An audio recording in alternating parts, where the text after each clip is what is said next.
Je suis Frédéric Gosselin, professeur en génie mécanique à Polytechnique Montréal. Dans cette capsule, ce qu'on va voir, c'est qu'il y a un gros avantage à venir intégrer par partie notre critère de Galerkin. Pourquoi? Parce que ça va nous mener directement à notre formulation d'éléments finis. Donc, ce qu'on a vu dans les dernières capsules, c'est qu'on pouvait venir remplacer les inconnus, les A0, A1, A2 dans notre fonction d'essai U étoile par les valeurs nodales. Et puis, ce qu'on a vu aussi, c'est que dans les capsules des semaines précédentes, c'est que on pouvait exprimer notre équation différentielle en y substituant notre solution approximative et ça devenait un résidu. Et puis, avec les méthodes de résidus pondérés, ça faisait intervenir des intégrations.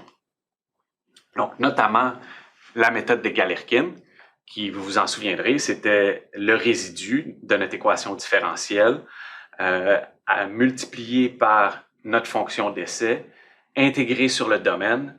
Et bien, Galerkin, ce qu'il disait, c'est que si on fixe ça à 0, mais ça nous permet de minimiser le résidu avec nos fonctions d'essai. Et donc, ce qu'on avait à faire, c'est qu'il fallait résoudre pour les AI. Mais maintenant, ce qu'on va faire, c'est qu'on va vouloir le faire avec nos valeurs nodales. Et puis, ce qu'on va voir là tout de suite, c'est qu'il y a un grand intérêt à intégrer par partie cette intégrale-là. Donc, un bref rappel de ce que c'est que l'intégration partie. Si on a la dérivée de deux fonctions multipliées l'une par l'autre, ben, il faut distribuer notre dérivée. Donc, on va avoir f dg dx plus g df dx. Et de ça, ben, si on vient l'intégrer, par exemple en prenant f dg dx puis qu'on l'intègre, ben, ce qu'on va avoir, c'est que on va se retrouver avec l'intégrale de fg évaluée aux bornes, le fg évalué aux bornes, moins l'intégrale de g df dx. Donc, considérons un problème. On a une équation différentielle d dx de x fois du dx qui est égale à 2 sur x carré. On a des conditions rives, donc à x qui vaut 1, on a u qui vaut 2. Et puis, à x qui vaut 2, on a le flux phi qui vaut une demi ici. Donc, on va considérer une solution sous la forme d'un polynôme, a0, a1, x plus a2, x2, etc. Mais au lieu de l'exprimer sous cette forme-là, on va l'exprimer avec des formes N1, N2, N3, etc., avec nos valeurs nodales U1, U2, etc. Et donc, sous forme plus compacte, on a NI de X transposé, parce que c'est un vecteur horizontal, fois nos UI, un vecteur colonne. Et ce que vous allez voir, c'est que on va prendre cette forme-là de notre solution approximative, et puis on n'y insérera pas tout de suite les conditions rives. Donc, on ne procédera pas de la même façon que ce qui était fait dans les capsules précédentes où on faisait les méthodes de résidus pondérés. Donc, on va garder les conditions rives pour plus tard. Quelques petites précisions, ouvrons une parenthèse dans le fond. Depuis le début du cours, on fait attention au repère local, au repère global. Donc, lorsqu'on a obtenu nos fonctions, notre fonction approximative, nos fonctions de forme NI de x, on partait toujours de x qui vaut 0, où là on avait notre première valeur nodale, puis à x qui vaut L, où là on avait notre deuxième valeur nodale, et notre domaine allait de 0 jusqu'à L. Le problème ici, c'est que notre domaine, il va de x vaut 1 jusqu'à x vaut 2.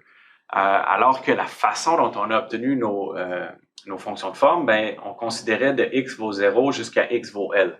Donc, en toute rigueur, ben, il faudrait réexprimer notre équation différentielle sous cette forme-là pour que le domaine aille de 0 jusqu'à L plutôt que de 1 jusqu'à 2. Ce que je vous demande, c'est de faire abstraction de tout ça pour tout de suite. On va clarifier ça un peu plus tard dans les prochaines capsules vidéo. Donc, pour l'instant, faisons juste abstraction des coordonnées puis de la position du premier nœud. on va juste considérer notre équation différentielle comme ça ici, avec un domaine qui va de x vaut 1 jusqu'à x vaut 2. Donc, si ça, c'est notre équation différentielle, ben, lorsqu'on vient remplacer u par notre solution approximative u étoile, ben ça devient un résidu, donc notre résidu qui est fonction de x et de ai.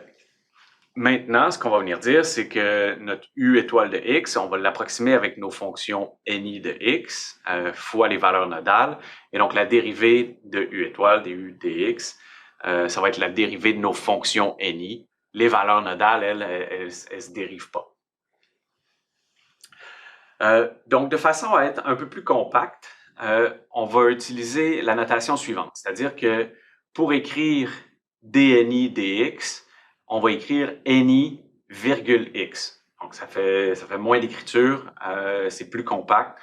Et donc, pour écrire la deuxième dérivée, on va écrire ni virgule xx. Et donc, j'en profite ici pour faire un bref rappel de certaines informations. Donc, on a vu quand même pas mal de vocabulaire dans les dernières capsules. Et je veux juste en profiter ici pour revenir sur notre forme u étoile de x. Ce qu'on va dire, c'est que u étoile de x, c'est notre solution approximative. Hein?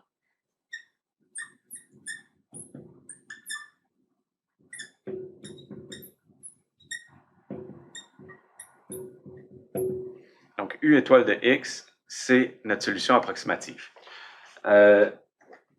Puis après ça, ben, nos ni de x, ben ça, c'est nos fonctions de forme ou fonctions d'essai, c'est un synonyme. Donc, ce sont nos fonctions de forme.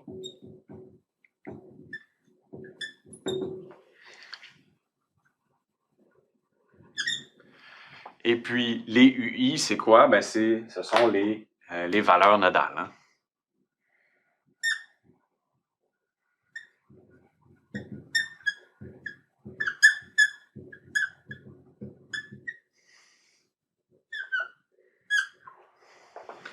Voilà.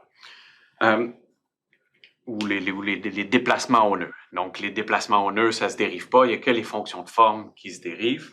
Et puis, après ça, l'autre petit point que je veux rapporter, juste pour qu'on soit tous sur la même page, c'est qu'on va utiliser la notation des virgules x puis virgule xx pour les dérivés.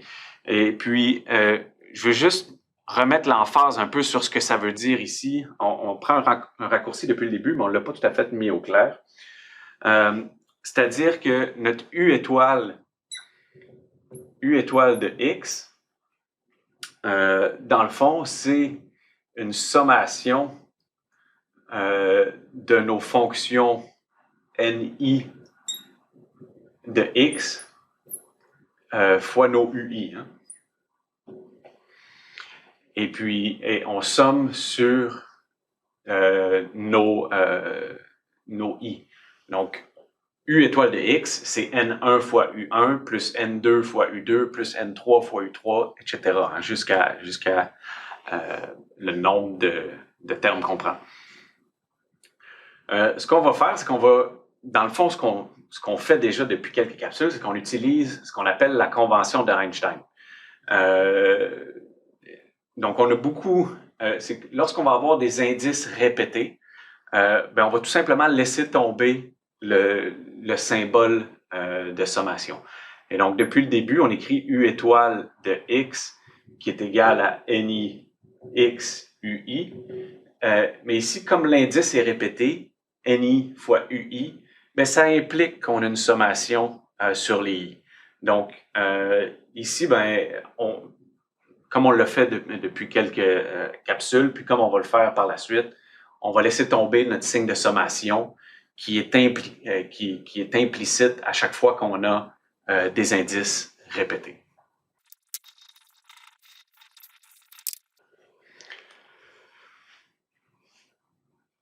Donc, si on vient prendre notre critère de Galerkin à partir de notre résidu ici, ben on va l'intégrer sur le domaine, nos fonctions de forme, nos fonctions d'essai multipliées par notre résidu, c'est notre critère de Galerkin. On va imposer que c'est égal à 0. Et donc, on vient remplacer notre résidu R ici par notre équation différentielle où c'est U étoile qui a été remplacée dedans. Et puis, notre U étoile, ben, ce qu'on a dit, c'est que ça va être nos fonctions NI de X multipliées par nos UI. Et donc, comme il est dérivé ici, ben, on va avoir virgule X à nos fonctions N, comme ça ici. Donc, ce que vous aurez remarqué, c'est que là, ici, on va avoir des indices I puis des indices J. Qu'est-ce que ça veut dire? Ben, ici, on a NJ virgule X avec UJ. Donc, on a des indices répétés. Donc, NJ virgule X, UJ, ça veut dire que, dans le fond, on a N1 virgule X, la dérivée de la fonction N1 par X, multipliée par U1, la dérivée de N2 par X, multipliée par U2, qui sont tous additionnés ensemble. Après ça, c'est que notre critère de Galerkin, c'est qu'on a dit qu'on venait multiplier notre résidu par chacune de nos fonctions d'essai. Et donc, on va, dans le fond, obtenir autant d'équations du critère de Galerkin qu'on a d'inconnus à venir évaluer. Et donc, autant on a de fonctions d'essai. Donc, on va avoir notre fonction N1 qui vient multiplier ça ici. On va avoir la fonction N2 qui vient multiplier ça ici. Et donc, cette équation-là va se répéter pour chaque valeur, pour chaque fonction N1, N2, N3, etc. Donc, le J ici, il est pour la sommation. Et puis, le I, ça vient du critère de Galerkin où on multiplie par chacune des fonctions d'essai. Voilà. Mais ce qu'il faut se souvenir aussi, c'est qu'à la base, les fonctions n de x, elles sont les mêmes. Donc, qu'elles soient ici ou là, c'est les mêmes fonctions n de x. C'est juste l'indice qui est pas le même. Donc, ce qu'on va faire maintenant, c'est qu'on va venir intégrer par partie notre critère de Galerkin. Donc, la première chose, c'est qu'on va venir dire que ce terme-là ici va être égal à grand I. Donc, on va dire qu'on a grand I qui est égal à l'intégrale de x1 à x2 de nos fonctions ni fois d dx de x fois nos nj virgule x transposé fois nos uj dx. Et puis, petit rappel,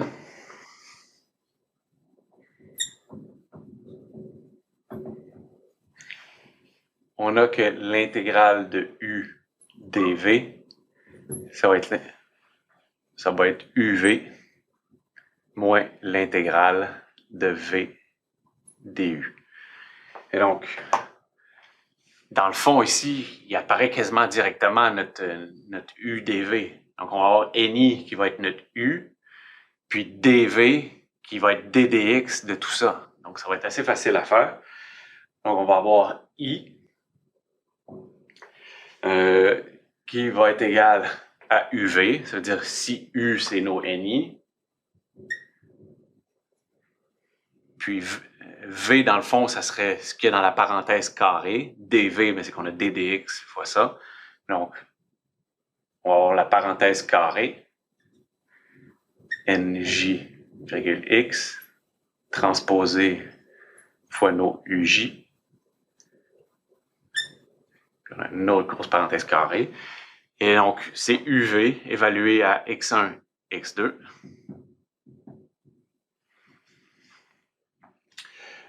Moins l'intégrale de v du. Donc, moins l'intégrale de x1 à x2.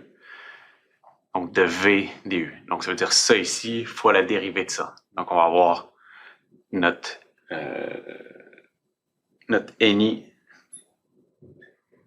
dérivée, ça veut dire virgule x, fois x fois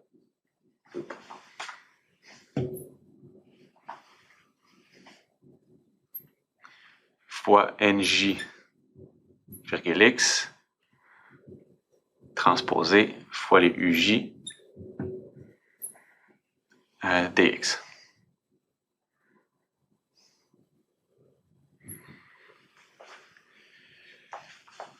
Donc, un autre petit rappel. D'après notre équation différentielle, on avait que nos phi étoiles de x, donc notre flux, il est égal à moins x du étoile dx. Ou si on remplace u étoile par nj de x fois uj, on va avoir moins x fois nj virgule x transposé fois les uj.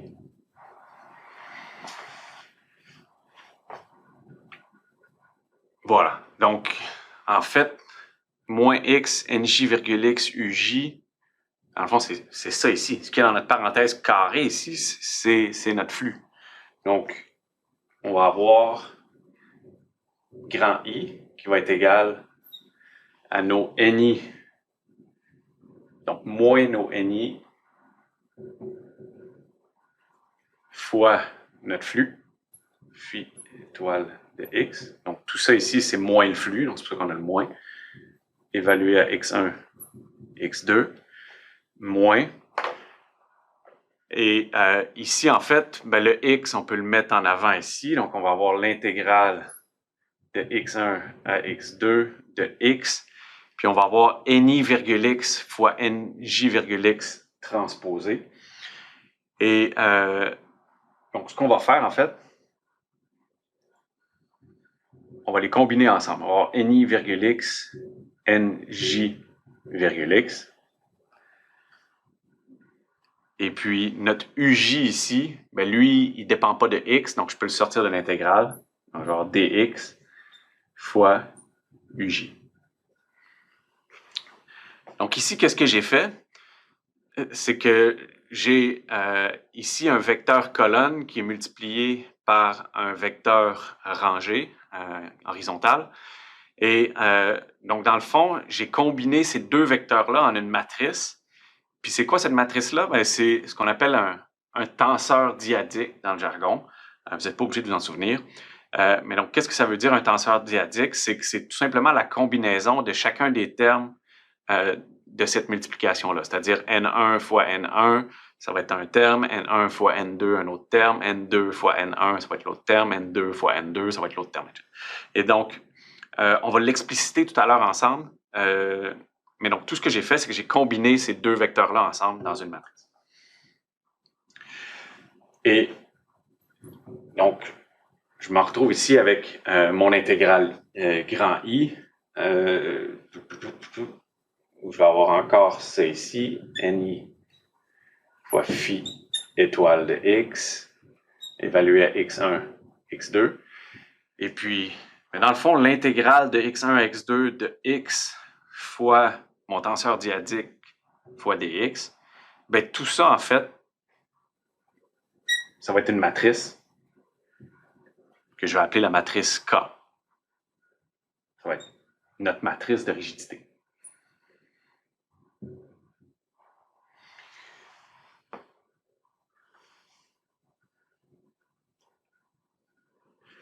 Et donc, ça, c'était l'équation, c'était le terme d'intégrale I. J'avais un terme de l'autre côté de l'équation. Si vous retournez à l'équation 32, si je ne me trompe pas, dans les transparents, donc le terme I est égal à un terme sur la droite de l'équation qui, lui, allait de x1 à x2. Et c'était nos NI multiplié par 2 sur x2 dx. Et donc, ce qu'on va dire, c'est que ce truc-là ici, cette intégrale-là, on va appeler ça moins f1. vous allez voir plus tard. Donc ça, c'est moins F1. Venons évaluer notre terme ici, celui avec le flux. Donc, moins NONI fois phi étoile de x, évalué à x1, x2. Donc, on peut prendre ça évalué à x2 en prenant le premier n, donc n1 en moins n1 évalué à x2 fois phi étoile de x2. Puis on va se retrouver avec moins tout ça évalué à x1, donc moins ça fait plus n1 évalué à x1 fois phi étoile de x1. Et puis, donc ça c'est pour la première ligne. Donc ça, dans le fond, c'est un vecteur. Donc on a n1 ici. Après ça, on pourra avoir n2 sur la ligne d'en dessous. Donc on a moins n2 évalué à x2 phi étoile de x2 plus n2 de x1 fois phi étoile de x1. Donc ça, c'est un vecteur.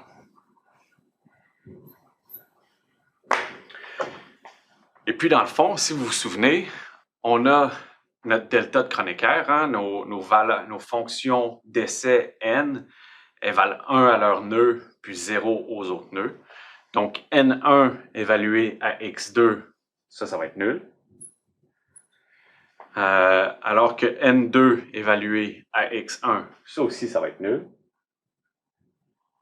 Et puis, n1 évalué à x1, ça va être 1. Hein, parce que nos fonctions d'essai valent 1 à leur nœud. Et puis, n2 évalué à x2, ça aussi, ça va être 1. Et donc, tout ça ici, ça va être une fois phi étoile de x1, donc phi étoile de x1, et puis en dessous, on va avoir moins phi étoile de x2.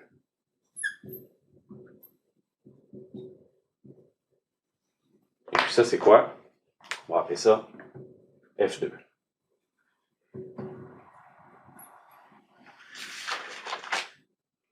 Et donc, dans le fond, si on reprend ça ici, on a notre matrice K fois les UJ. Donc, on avait, et puis ça ici, mais c'est nos F2. Et donc, si on vient réécrire tout ça,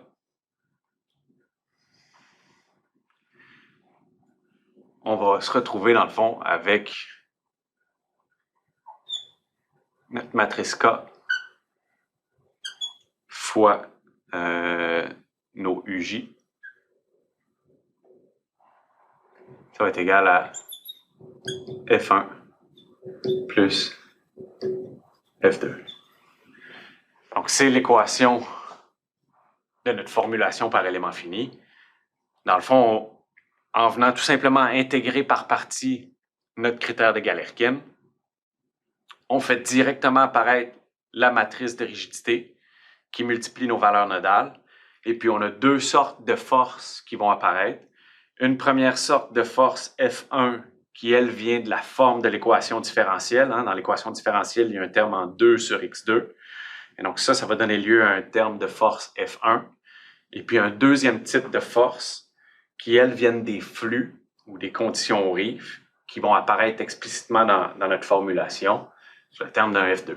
Et donc on a KU est égal à F ou F est égal à KX, la formulation à laquelle on est habitué.